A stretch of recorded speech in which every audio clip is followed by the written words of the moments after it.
Imagine standing on a windswept ridge in the heart of the Ural Mountains, where the sun grudgingly peeks over jagged summits and the cold seeps into your bones, not with the quiet resignation of a winter breeze, but with the insistent certainty of something alive, something unseen.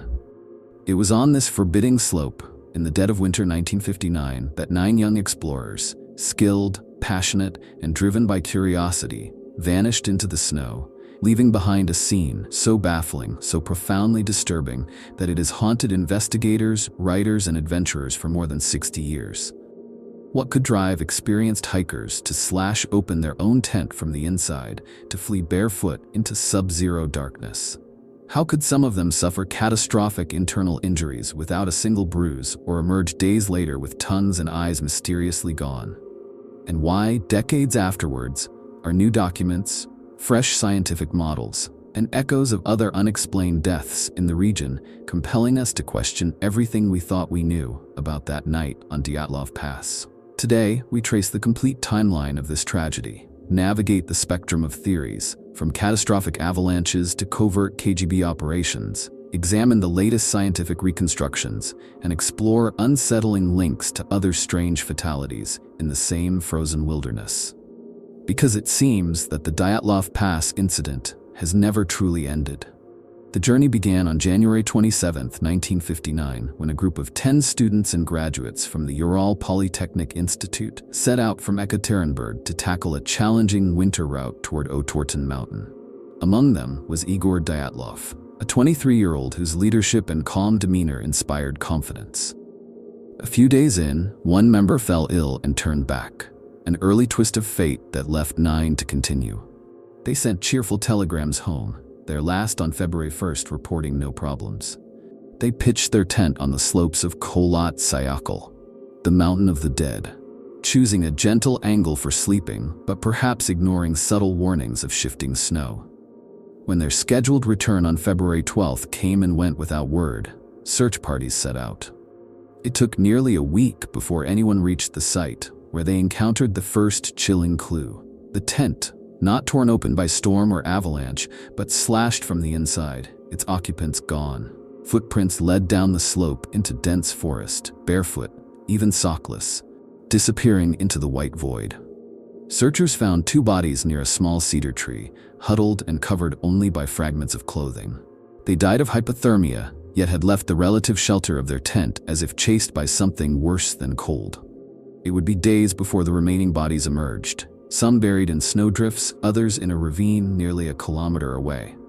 Here, the grotesque details emerged: massive fractures to skulls and ribs, internal damage akin to high-impact collisions, and injuries so severe that rescuers likened them to victims of a car crash. One woman's tongue was missing, another's eyes were gone.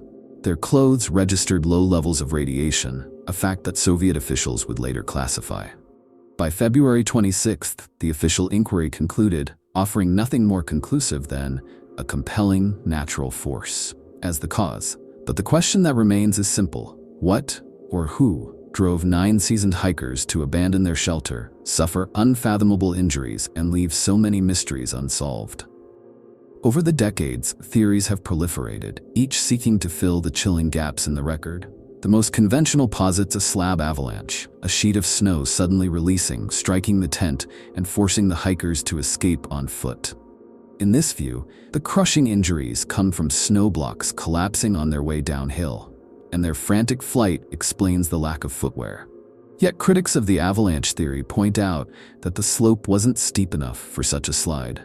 No debris fields were visible, and many injuries, particularly internal trauma without external wounds, do not align with snow impact. Others have suggested katabatic winds, howling gusts that can generate pressure waves capable of inducing panic and even barotrauma. These shifting air currents might have unsettled the hikers, pushing them to flee into hypothermia. But again, such winds cannot account for shattered ribs or radiation exposure. More alarmingly, rumors of secret Soviet weapons testing swirl around Dyatlov Pass. Witness reports of orange glowing spheres in the sky on that fateful night, combined with traces of radiation on some clothing, have fueled theories of nuclear or chemical experiments gone awry, experiments in which the hikers inadvertently became both audience and victims. At the far end of the spectrum lies the suggestion of KGB involvement, that the hikers stumbled on covert operations, that at least one among them was a government informant, and that their deaths were engineered to silence unwelcome witnesses. Official files were sealed for decades, and the vagueness of the final report only deepened suspicion that truth was sacrificed to state security.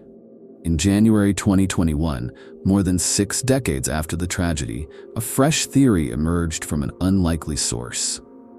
A group of mathematicians and engineers whose modeling drew inspiration from the Disney-style animations of snow dynamics.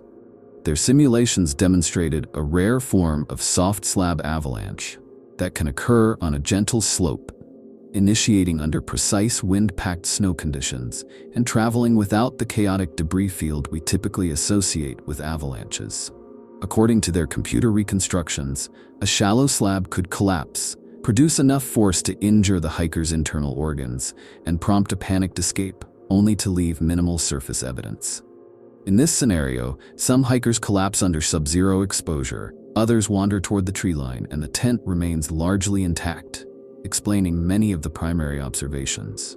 This explanation, rigorous in its physics, offers a tempting closure. Yet it still fails to reconcile the more perplexing anomalies. The burns on clothing, the elevated radiation readings, the gruesome tissue damage inconsistent with freezing, and the decision of experienced mountaineers to flee into total darkness, rather than seek refuge in the tent once the danger had passed. What makes Dyatlov Pass all the more unsettling is that it was not alone in claiming inexplicable victims. In 1960, barely a year later, another small group perished under strikingly similar conditions on nearby slopes, their bodies found with unexplainable internal injuries and no signs of struggle. Decades later, in 1993, a family of tourists disappeared in the same region, only for rescuers to discover them days later with inexplicable trauma and their camp abandoned. And as recently as 2021, 3 hikers on Kamar-Daban mountain in southern Siberia were found dead of sudden internal injuries that baffled investigators. No external wounds, no logical cause. In each case, government files were restricted, official statements truncated, and public curiosity deflected. These patterns hint at something more than random tragedy. A geography haunted by a force that defies simple explanation, whether geological, atmospheric, or perhaps something altogether beyond our current understanding. The Dyatlov Pass incident endures not only because of the grotesque peculiarities, but because it remains an open wound in our collective consciousness. A reminder that even in an age of satellites, sensors, and exhaustive records, nature and human affairs can conspire to create mysteries that outstrip our best efforts at explanation. These 9 young hikers, whose laughter was once captured on film against a backdrop of snow and sky, now live on as silhouettes in a story that refuses to end. Whether the answer lies in the weighted logic of new avalanche science, in the buried archives of Cold War secrecy, or in a confluence of forces we have yet to identify, the truth remains tantalizingly out of reach. Perhaps the final lesson of Dyatlov Pass is this: that some mysteries endure not to be solved, but to remind us that the line between the known and the unknowable is as sharp and unforgiving as the mountain air itself. Thank you for joining me on this journey into one of the most enduring and chilling mysteries of the modern age. If the story of Dyatlov Pass leaves you chilled and craving more, make sure to subscribe, because the shadows of the unexplained stretch far beyond the Ural peaks, and there are always more secrets waiting to be uncovered. Until next time, stay curious and don't stray too far from the fire.